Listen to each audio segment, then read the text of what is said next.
Lipad.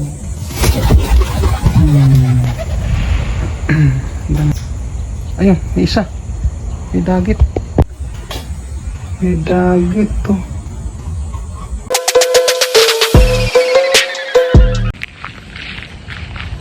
Good morning mga busing. Check natin yung mga kalapati natin na pinaliguan kanina. Ligo tayo ng maaga. Sobrang init ngayon. Ayan o, tirik na tirik yung araw. Oras 7:23 pa lang. Tingnan natin. Ayan o, basang basa pa. Yun. Yung iba naglilimlim, kaya di natin napaliguan. Ayan, may dalawa rin dito. Taas yung isa. Ayan pa, medyo tuyo na. Puging-pugi pa naman. Yung dito yung iba, di pa pumasok sa loob. Ayan, mga basa pa. Pinainom na rin natin ng vitamins. Ayan, naka-vitamins yan sila. Ito yung hinagis natin ng tagig kahapon, oh. Hindi pa rin naka-recover. Parang ang lungkot ng mukha niya. Kailangan niya maka-recover. Painumin natin ng vitamins. Yan, yung mga yan. Yan, ito. Itong brown na to, o ano ba to, parang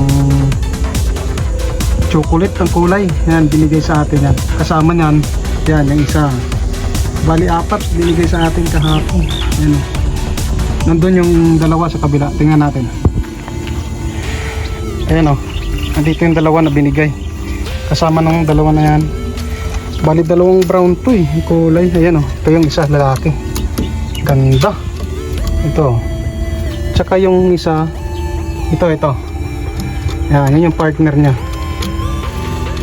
Binigay sa ating kahapon. Yan, binigay ni Sir Gary Arcite. Yan, isang panser din yan dyan sa malapit sa SM San Pablo, malapit siya doon. Nagre-racing din siya, oh, sa South. May club silang sinasalihan. Isa rin siya sa mga nagre-racing at kilala rin siya na bilang panser. Yan, binigay sa atin. Maraming salamat Sir Gary Arcite. Yan, bali 4. Yung dalawa nandun sa kabila. Naligo na rin yan, pinaliguan ko na rin yan kanina. Yan, basa pa nga yung iba para kondisyon. Ito yun, hinagis natin ng tagig para malungkot siya. Hindi pa naka-recover. Kailangan niya lumakas kasi ihagis. Ito sulit natin to sa may BGC naman ngayong Sabado, pagbaba natin ng Maynila, pag rotation. So may BGC naman natin ito, tos kailangan niya makarecover, magpalakas siya. Meron tayong vitamins naman dyan, pero yung mga binibigyan na ibang vitamins wala tayo. Sa tubig meron yan, sana makarecover.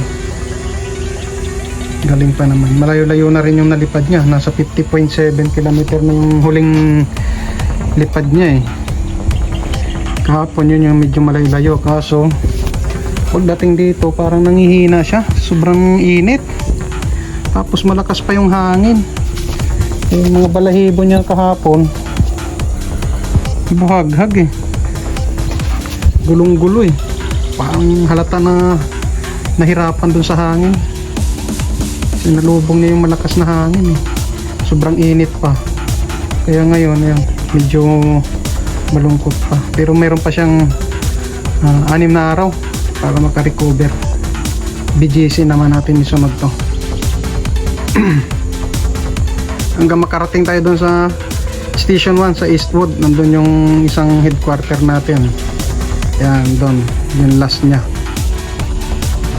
Malayo na, malapit na siya makarating doon sa finish line nya sa Eastwood. Yan, makarecover na natin. Lipad na natin.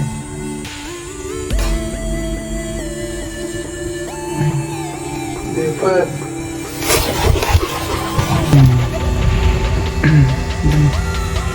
Sa bubong. Ayun, may isa. May dagit. Saan yun? Ayan, ayan. Ayan, may umiikot-ikot na isa. Ayan. May dagit to. May dagit to. Yun o, may lumapit. May dagit agad siya. Ito lang natin pinakawalan sa malapit. Sa harap ng lock niya. May lumapit naman isa. Ayun, dalawa sila o, nandun sa bubong. Yung isa dyan, dagit niyan. Pumunta lang isa dyan eh. Ewan ko lang kung papasok kayo, no? May ilap pa. Lumilipad-lipad. Pumasok mga busing. Itong kanina na hinagis natin. Dito lang naman sa loop malapit. Kaso may lumapit na isa ito. Yan o. Tingnan natin. Parang maliit pa siya. Yan. Pumasok sa loop natin. Dito siya pumasok. Nandiyan nga yung isa natin o. Yan yung veterano natin. Yan, pinakawala natin sa labas kasi mahina siya. Nanghihina nung hinagis natin to sa Taguig kahapon. Ang problema, may sumama na isa. Ayan o, sumama tong isa na to. Pinakawalan lang natin dyan sa harap ng lock. Tingnan natin. Ayan o, napakailap. Ayan. Hawakan muna natin.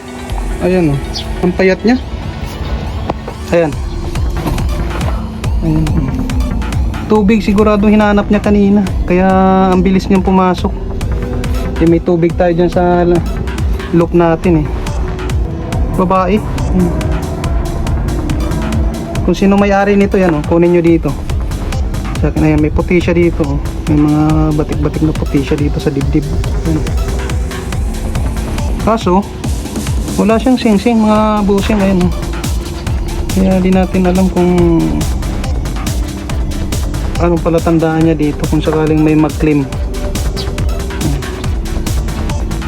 Pakailap. Hindi na rin siya YB eh. Ayan. Magulang na rin kasi yung ano niya sa ano, wala na. Naglalagas na yung mga balahibo niya sa buntot. Ayan. Nadali pa nung isa natin veterano na pinakawalan lang natin dito sa malapit. Sinubo ko lang dito ang pakawalan eh. Loop natin. Dito ko lang itawan oh, sa harap. Nagkatambay. Yan, ito yung tambayan natin. Binitawan natin dito, lumapit. Kaya medyo dumistansya ako, lumayo-layo konti doon. Doon ako pumunta. Eh, maamo, kaya pumasok naman agad. Andun pa nga yung isa natin sa loob. Trapdoor. Kailangan niya makarecover.